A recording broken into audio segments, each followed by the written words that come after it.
Around the World in 80 Days by Jules Verne.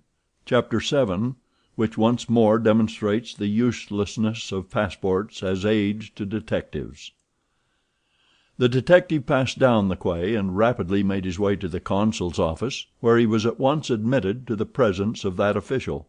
"Consul," said he, without preamble, "I have strong reasons for believing that my man is a passenger on the Mongolia," and he narrated what had just passed concerning the passport. "Well, Mr. Fix," replied the consul, "I shall not be sorry to see the rascal's face; but perhaps he won't come here—that is, if he is the person you suppose him to be. A robber doesn't quite like to leave traces of his flight behind him, and besides, he is not obliged to have his passport countersigned." "If he is as shrewd as I think he is, consul, he will come." "To have his passport visaed?"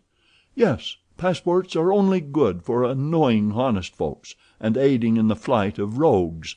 I assure you it will be quite the thing for him to do. But I hope you will not visa the passport." "Why not? If the passport is genuine I have no right to refuse." "Still, I must keep this man here until I can get a warrant to arrest him from London." "Ah, that's your lookout. But I cannot—" The consul did not finish his sentence, for as he spoke a knock was heard at the door, and two strangers entered, one of whom was the servant whom Fix had met on the quay.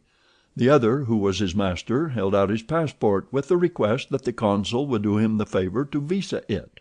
The consul took the document and carefully read it, whilst Fix observed, or rather devoured, the stranger with his eyes from a corner of the room.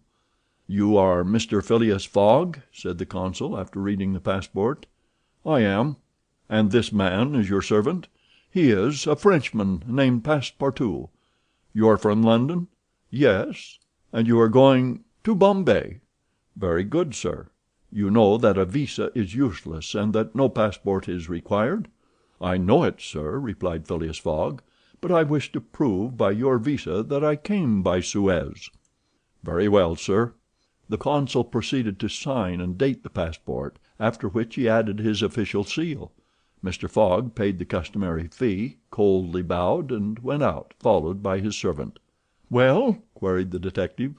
"Well, he looks and acts like a perfectly honest man," replied the consul. "Possibly; but that is not the question. Do you think, consul, that this phlegmatic gentleman resembles, feature by feature, the robber whose description I have received?"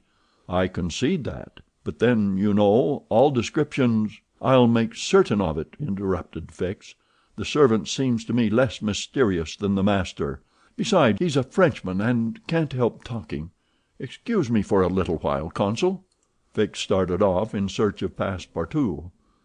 Meanwhile Mr. Fogg, after leaving the consulate, repaired to the quay, gave some orders to Passepartout, went off to the Mongolia in a boat, and descended to his cabin.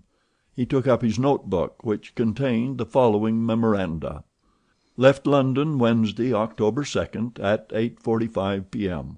Reached Paris Thursday, October 3rd, at 7:20 a.m. Left Paris Thursday at 8:40 a.m. Reached Turin by Mont Cenis Friday, October 4th, at 6:35 a.m. Left Turin Friday at 7:20 a.m. Arrived at Brindisi Saturday, October 5th, at 4 p.m. Sailed on the Mongolia Saturday at 5 p.m. Reached Suez Wednesday, October 9th, at 11 a.m. Total of hours spent 158 plus, or in days 6 days and a half. These dates were inscribed in an itinerary divided into columns, indicating the month, the day of the month, and the day for the stipulated and actual arrivals at each principal point—Paris, Brindisi, Suez, Bombay, Calcutta, Singapore, Hong Kong, Yokohama, San Francisco, New York, and London, from the 2nd of October to the 21st of December, and giving a space for setting down the gain made or the loss suffered on arrival at each locality. This methodical record thus contained an account of everything needed, and Mr. Fogg always knew whether he was behindhand or in advance of his time. On this Friday, October 9th, he noted his arrival at Suez, and observed that he had as yet neither gained nor lost. He sat down quietly to breakfast in his cabin, never once thinking of inspecting the town, being one of those Englishmen who are wont to see foreign countries through the eyes of their domestics. Chapter 8.